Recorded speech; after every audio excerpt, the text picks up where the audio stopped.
Fluted glass ಈಗ interior ಫೀಲ್ಡಲ್ಲಿ ತುಂಬಾ ಟ್ರೆಂಡಿಂಗ್ ಇರೋವಂತಹ ಗ್ಲಾಸು. ಸೊ ಅದನ್ನ ಡಿಸೈನಲ್ಲಿ ಯಾವ ರೀತಿ ತೋರಿಸ್ಬೇಕು ಅಂತ ಭಾಳಷ್ಟು ಜನ ಡಿಸೈನರ್ಸ್ ತಲೆ ಕೆಡಿಸ್ಕೊಂಡಿರ್ತಾರೆ. ಬನ್ನಿ ಇವತ್ತು ನಾನು ಫ್ಲೂಟೆಡ್ ಗ್ಲಾಸ್ ಮಾಡೋದು ಹೇಗೆ ಅಂತ ತೋರಿಸ್ತೀನಿ. ಸೊ ಈ ಫ್ಲೂಟೆಡ್ ಗ್ಲಾಸ್ ಪ್ಯಾನಲ್ಸ್ನ ಮಾಡಿರೋದು ನಾನು 3ds ಮ್ಯಾಕ್ಸಲ್ಲಿ. ಸೊ ಫಸ್ಟು ಇಲ್ಲಿದೆ 3ds Max Windows. So material open ಮಾಡ್ಕೊಳ್ಳಿ. ಮೆಟೀರಿಯಲ್ ಓಪನ್ ಮಾಡ್ಕೊಂಡ್ಮೇಲೆ ಒಂದು ಡಿಫಾಲ್ಟ್ ಮೆಟೀರಿಯಲ್ ತೊಗೊಳ್ಳಿ. ಇದು ಗ್ಲಾಸ್ ಪ್ಯಾನಲ್, ಇದು ಆಲ್ರೆಡಿ ಇಟ್ಟಿರೋವಂಥದ್ದು. ಸೊ ಅದಕ್ಕೆ ನಾನು ಹೊಸ ಮೆಟೀರಿಯಲ್ ಹಾಕಿ ತೋರಿಸ್ತೀನಿ ಯಾವ ರೀತಿ ಮಾಡ್ತಾ ಇದ್ದೀನಿ ಅಂತ. ಸೊ ಯೂಶ್ವಲಿ ಮೆಟೀರಿಯಲ್ ಅಪ್ಲೈ ಮಾಡಿದಾಗ ಈ ರೀತಿ ಇರುತ್ತೆ.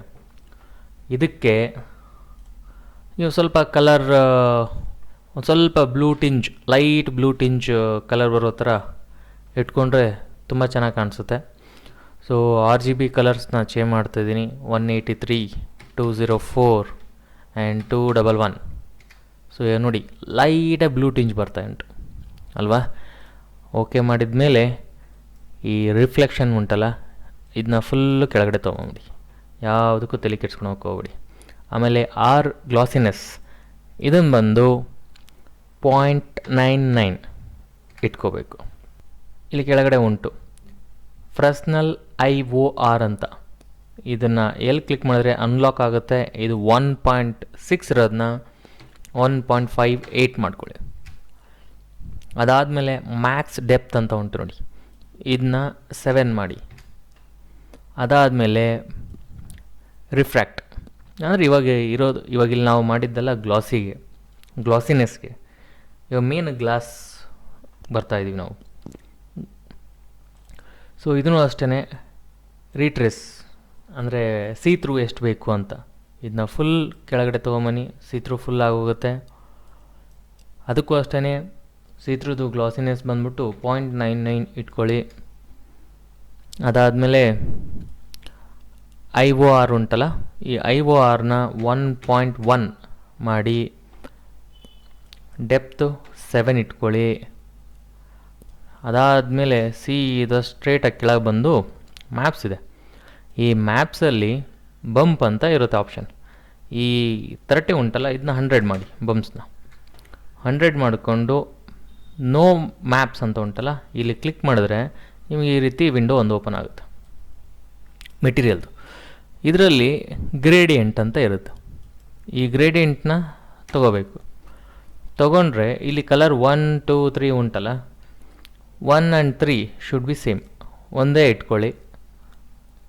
ಇವಾಗ ನೀವು ಈ ಥರ ಮಾಡೋದ್ರಿಂದ ಏನಾಗುತ್ತೆ ಅಂದರೆ ಇದು ಹಾರಿಜೆಂಟಲ್ ಇರೋವಂಥದ್ದು ಟೆಕ್ಸ್ಚರು.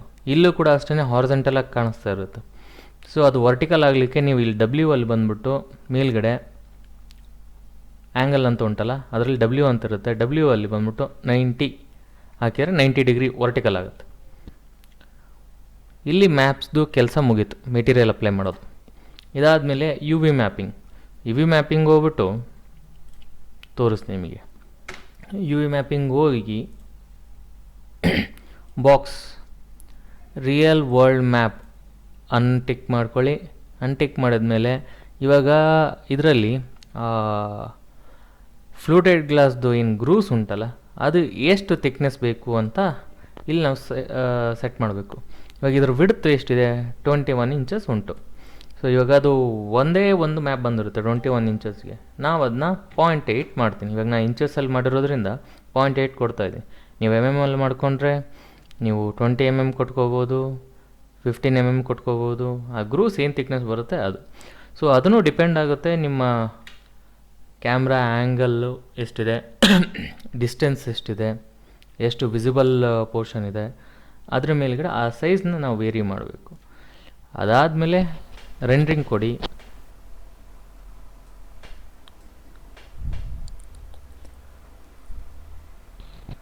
ತ್ರೀ ಮ್ಯಾಕ್ಸಲ್ಲಿ ಇಲ್ಲೇನು ನೋಡ್ತಿದ್ರೆ ಇಷ್ಟು ಫಾಸ್ಟಾಗಿ ಅಂತೂ ರೆಂಡ್ರಿಂಗ್ ಆಗೋಲ್ಲ. ನಾನು ವಿಡಿಯೋ ಫಾಸ್ಟ್ ಮಾಡಿದ್ದೀನಿ.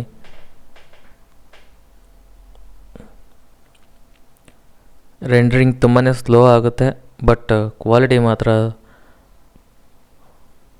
ನೆಕ್ಸ್ಟ್ ಲೆವೆಲ್ ಇರುತ್ತೆ.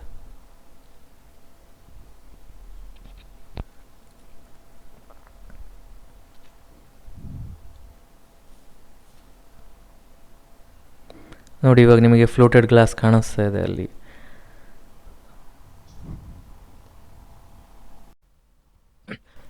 ನೋಡಿ ಇವಾಗ ರೆಂಡರಿಂಗ್ ಕಂಪ್ಲೀಟ್ ಆಗಿದೆ. ಸೊ ಫ್ಲೂಟೆಡ್ ಗ್ಲಾಸ್ ಈ ಥರ ಕಾಣಿಸ್ತಾ ಇದೆ.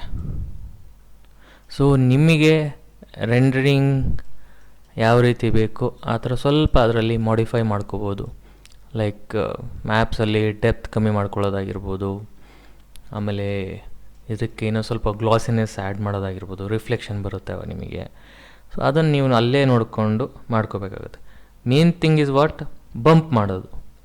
ಬಂಪ್ ಕೊಟ್ಟು 100% ಬಂಪ್ ಮಾಡಿಕೊಂಡು ಅದಕ್ಕೆ ಗ್ರೀಡಿಯಂಟ್ ಮೆಟೀರಿಯಲ್ ಹಾಕ್ಕೊಳ್ಳೋದು.